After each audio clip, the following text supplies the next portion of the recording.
नहीं, देखिए कोई भी हाकिम इसमें नहीं छूटेगा। सारे हाकिम जो है, जो भी इस परीक्षा के इस अपराध में, छात्रों के इस अपराध में जो भी शामिल होगा, उसके लिए एसआईटी बन गई है और माननीय उच्च न्यायालय के जो न्यायाधीश है वो उसकी निगरानी करेंगे और उसमें जो भी आएगा उसके खिलाफ कार्रवाई होगी। किसी को हम छोड़ने वाले नहीं। सर, क्या आप मानते हैं कि नकल का जो कानून का जो वो बनाया था आप लोगों ने, क्या इसको डेंट देने का काम किया है? क्या एक नैरेटिव सेट किया जा रहा है? क्योंकि जिस तरीके से देखिए, मैं आप लोगों को एक बहुत बात बोलता हूँ, कोई पूर्वा उससे न सोचे कि पहले से कोई बात सोच के आया हो। थोड़ा मेरी बात पर विशेष रूप से अगर ध्यान देंगे तो आपकी समझ में आएगा। देखिए, इतने राज्य के अंदर 80,000 छात्रों ने इस परीक्षा में भाग लिया।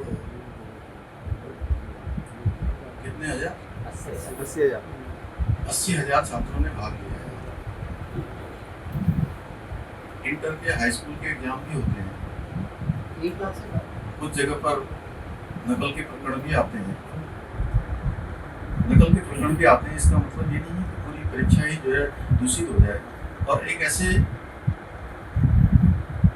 सेंटर पर एक व्यक्ति जो पिछले सालों के उसके कुछ रिकॉर्ड भी एसआईटी निकाल रही है, वो परीक्षाओं में कैसे एलिजिबल हुआ, उसने प्रश्न पत्र के कुछ प्रश्न कैसे बाहर किए या नहीं किए, क्या किया और कैसे किसी खास लोगों के पास पहुंच जाता है।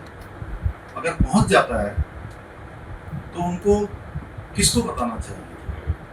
कहीं ना कहीं सूचना देनी चाहिए थी। और इसके अतिरिक्त अगर कहीं से कोई बात आ रही है, और हम ये भी देख रहे हैं एसआईटी में कि कहीं ऐसा तो नहीं कि ऐसा किसी और स्थान पर भी हुआ हो। एसआईटी ही सबकी जांच कर रही है, छात्रों के बीच में भी जा रही है। और उसके बाद वो प्रोपेगेंडा जो होता है वो पूरी दुनिया के सामने है, पूरे राज्य के सामने है कि किस तरह से उसको प्रोपेगेंडा बनाया गया। और अच्छा होता कि नकल का कानून बनाया है, 25,000 नियुक्तियां हुई हैं। पहले के समय में एक लांबा नाम के डीएम होते थे, उनको बर्खास्त करना पड़ा था उस समय में, इनकी सरकारों को होता था। जो यूकेएससी ट्रिपल एससी के चेयरमैन थे, वो किन के करीबी होते थे जिनके हमारी सरकार में जिनके खिलाफ कार्रवाई हुई। कौन कौन लोग, कितने लोग, लगभग 100 के करीब तो जेल ही हुई लोग। तो हमारी मंशा बिल्कुल साफ है। और बिल्कुल आपने बहुत अच्छा प्रश्न किया कि मुझे इतना बोलने के लिए भी। आज तो मैं सोच रहा था कि केवल आप स्वदेशी पर ही प्रेस को केंद्रित करेंगे, लेकिन आप लोगों ने ये कैसा करी, मुझे बताने में कोई दिक्कत नहीं, मैं घंटों बोल सकता हूँ।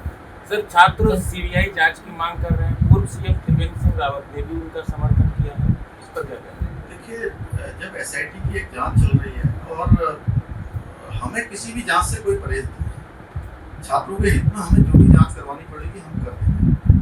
अगर छात्र सीबीआई चाहेंगे तो छात्रों के लिए हम सीबीआई भी कर देंगे।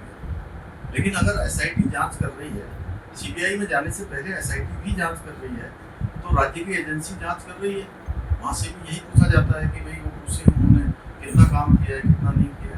हमको किसी जांच से, छात्रों के हित में हमें किसी भी जांच से आपत्ति नहीं। हम सब जांच करवाने के लिए तैयार हैं, जो जिसमें छात्रों का हित होने वाला है, छात्रों को जिसमें निष्पक्षता सुनिश्चित होने वाली है।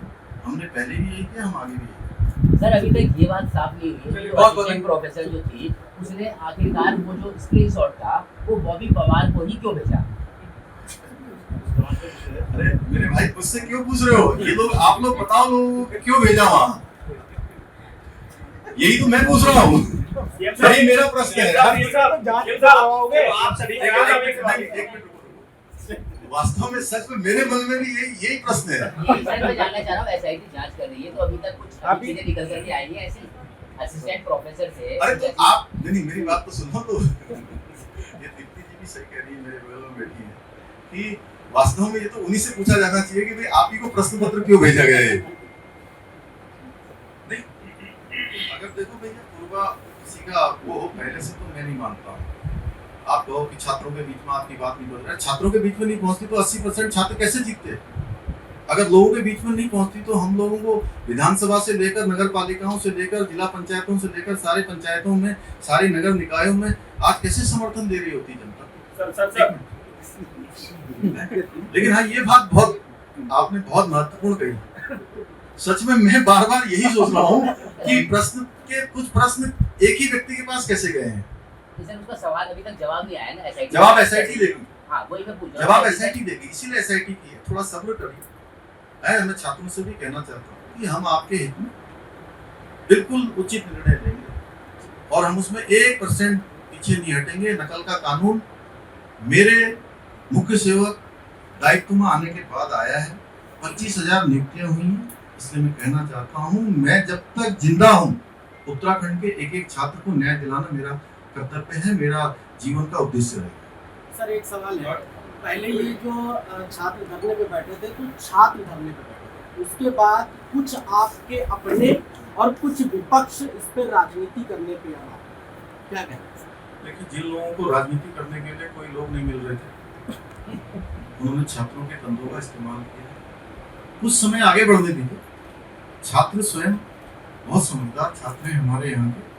कुछ लोगों को बरगलाया जाता है, कुछ लोगों को बहलाया जाता है। एक बार आपने देखा होगा हजारों की संख्या में 2022-23 में भी इसी तरह से छात्र यहाँ देहरादून में एकत्र हुए थे। लेकिन बाद में उन्हीं छात्रों ने कहा कि नहीं सरकार का निर्णय अच्छा है और इसमें भी यही हो रहा है।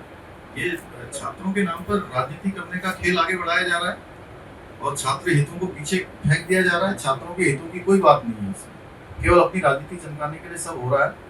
हाँ ये जरूर है कि जो असली छात्र थे उन्होंने कल चुनाव मतदान में भाग लिया है और चुनाव में जो विजयी भी हुए हैं और जो विजय हुए हैं या पीछे रह गए वो सारे छात्र हैं। अगर आप ये वीडियो YouTube पर देख रहे हैं तो हमारे चैनल को सब्सक्राइब करें और बेल आइकन को दबाना ना भूलें। अगर आप Facebook पर ये वीडियो देख रहे हैं तो हमारे पेज को लाइक करें।